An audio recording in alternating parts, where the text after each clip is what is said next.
Cahaya Quran lebih kentara dari semua cahaya yang ada.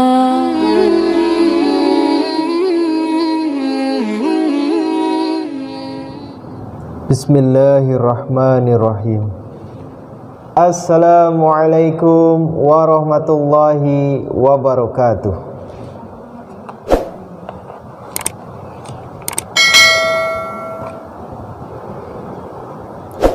A'udzu billahi minasy syaithanir rajim. Ma kana li basharin an yu'tiyahu Allahul kitaba wal hukma wan nubuwah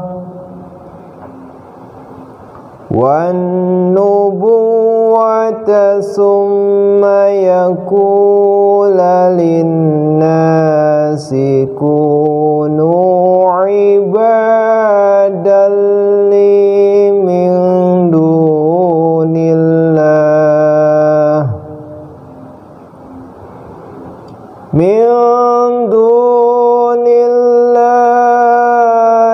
walakin kunu rabbaniyina bima kuntum tu'allimunal kitaba wa bima kuntum tadrusun. Aku berlindung kepada Allah dari godaan syaitan yang terkutuk. Tidak mungkin bagi seorang manusia yang kepadanya Allah memberi kitab, kekuasaan dan kenabian, kemudian ia berkata kepada manusia, jadilah kamu hamba-hambaku, bukannya hamba-hamba Allah. Tetapi ia akan berkata, jadilah kamu orang yang berkhidmat hanya kepada Allah, karena kamu senantiasa mengajarkan Alkitab dan senantiasa mempelajarinya. Tafsir nomor 432. Ulangan, makanalah dipakai dalam 3 pengertian. A. Tak layak baginya berbuat demikian. B. Tidak mungkin baginya berbuat demikian. Atau tidak masuk akal ia sampai berbuat demikian. C. Tidak ada kemungkinan ia dapat berbuat demikian, yakni secara fisik mustahil ia berbuat demikian.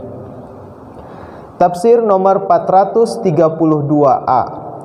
Robbaniyin adalah jamak dari robbani, yang berarti satu orang yang mewakafkan diri untuk menghidmati agama atau menyediakan dirinya untuk menjalankan ibadah. 2. Orang yang memiliki ilmu ilahiyat atau ketuhanan. 3. Orang yang ahli dalam pengetahuan agama atau seorang yang baik dan muttaqi. 4. Guru yang mulai memberikan kepada orang-orang pengetahuan atau ilmu yang ringan-ringan sebelum beranjak ke ilmu-ilmu yang berat-berat. 5. Induk, semang atau majikan atau pemimpin. 6. Seorang muslih atau pembaharu. Tafsir nomor 432b. Kata-kata karena kamu senantiasa mengajarkan Alkitab dan senantiasa mempelajarinya menunjukkan bahwa telah menjadi kewajiban bagi semua yang telah meraih ilmu kerohanian agar mereka meneruskannya kepada orang-orang lain dan jangan membiarkan orang-orang meraba-raba dalam kegelapan, kejahilan atau kebodohan. وَلَا يَأْمُرُكُمْ أَن تَتَّخِذُوا الْمَلَائِكَةَ وَالنَّبِيِّينَ أَرْبَابًا ayamurukum bil kufri ba'da id antum muslimun. Dan ia tidak mungkin akan menyuruh kamu supaya kamu menjadikan malaikat-malaikat dan nabi-nabi sebagai Tuhan-Tuhan. Apakah ia akan menyuruhmu menjadi kafir setelah kamu menjadi muslim? Wa idh akhazallahu mitsaqan nabiyyina lama ataitukum min kitabin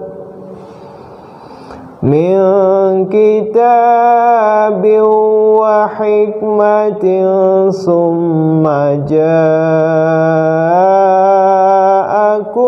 rasulun musaddiqun lima ma'akum latu'minunna bihi wa latansurunnah. Qala aqrartum wa akhaztum ala dzalikum isri. Qalu aqrarna. Qala fashhadu wa ana ma'akum minasyahidin. Dan ingatlah ketika Allah mengambil perjanjian yang teguh dari manusia melalui nabi-nabi. Apa saja yang aku berikan kepada kamu berupa kitab dan hikmah. Kemudian datang kepadamu seorang rasul yang menggenapi apa yang ada padamu. Kamu harus beriman kepadanya dan kamu harus membantunya. Dia berfirman, apakah kamu mengakui dan menerima perjanjian denganku yang aku bebankan kepadamu? Mereka berkata, kami mengakui. Dia berfirman, maka bersaksilah dan aku pun besertamu termasuk di antara orang-orang yang menjadi saksi. Tafsir nomor 433. Ungkapan mitsaqan nabiyyin dapat berarti perjanjian nabi-nabi dengan Tuhan atau perjanjian yang diambil Tuhan dari orang-orang yang perantaraan nabi-nabi mereka. Ungkapan ini telah dipakai di sini dalam artian yang kedua, sebab qiraah atau pembacaan lain seperti yang didukung oleh Ubay bin Ka'ab dan Abdullah bin Mas'ud ialah mitsaqal ladzina utul kitab, yang artinya perjanjian mereka yang diberi kitab. Penafsiran ini didukung pula oleh kalimat berikut, kemudian datang kepadamu seorang rasul yang menggenapi apa yang ada padamu, sebab kepada manusialah rasul-rasul Tuhan datang dan bukan kepada nabi-nabi mereka. Tafsir nomor 433a. Kata musaddiq dipakai di sini untuk menyatakan tolak ukur, yang dengan tolak ukur itu pendakwa yang benar dapat dibedakan dari seorang pendakwa yang palsu. Secara tepat kata itu telah diterjemahkan di sini sebagai menggenapi, sebab hanya dengan menggenapi dalam dirinya maka nubuatan-nubuatan yang terkandung dalam kitab-kitab wahyu terdahulu seorang pendakwa dapat dibuktikan kebenarannya. Tafsir nomor 433b. Ayat ini dianggap pula berlaku kepada para nabi pada umumnya dan kepada Rasulullah SAW pada khususnya. Kedua pemakaian itu tepat. Ayat itu menetapkan suatu peraturan umum. Kedatangan setiap nabi terjadi sebagai penggenapan nubuatan-nubuatan tertentu yang dibuat oleh seorang nabi yang mendahuluinya, ketika ia menyuruh para pengikutnya supaya menerima nabi yang berikutnya bila pun nabi itu datang. Jika nabi itu datang memenuhi nubuatan-nubuatan dalam kitab-kitab dari satu kaum saja, seperti halnya dengan Isa alaihi salam dan para nabi Bani Israel lainnya, maka hanya kaum itu saja yang wajib menerima dan membantunya. Tetapi bila kitab-kitab semua agama menubuatkan kedatangan seorang nabi, seperti halnya mengenai Rasulullah sallallahu alaihi wasallam, maka semua bangsa harus menerima beliau. Rasulullah sallallahu alaihi wasallam datang sebagai penyempurnaan nubuatan-nubuatan, bukan hanya dari para nabi Bani Israel saja, tetapi juga dari ahli-ahli kasyaf bangsa Arya dan rohaniawan agama Buddha dan Zoroaster. Catatan kaki di ayat 82. Di dalam Al-Quran disebutkan dua buah kata misaq, perjanjian. Pertama adalah perjanjian dengan Bani Israel, dan yang kedua adalah perjanjian dengan nabi-nabi yang juga diambil dari Nabi Muhammad sallallahu alaihi wasallam. Intinya adalah apabila datang kepadamu seorang rasul yang mengatakan mengenai hal-hal yang kamu telah katakan, maka berjanjilah bahwa sekali-kali kamu tidak akan mengingkarinya, bahkan akan membenarkannya. Perlu dijelaskan di sini bahwa Rasul tidak diutus untuk nabi-nabi, melainkan untuk kaumnya.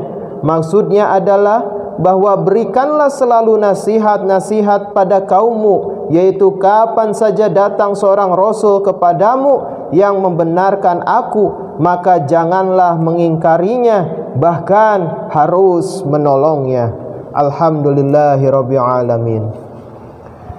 Jazakumullah ahsanal jaza. Wassalamualaikum warahmatullahi wabarakatuh.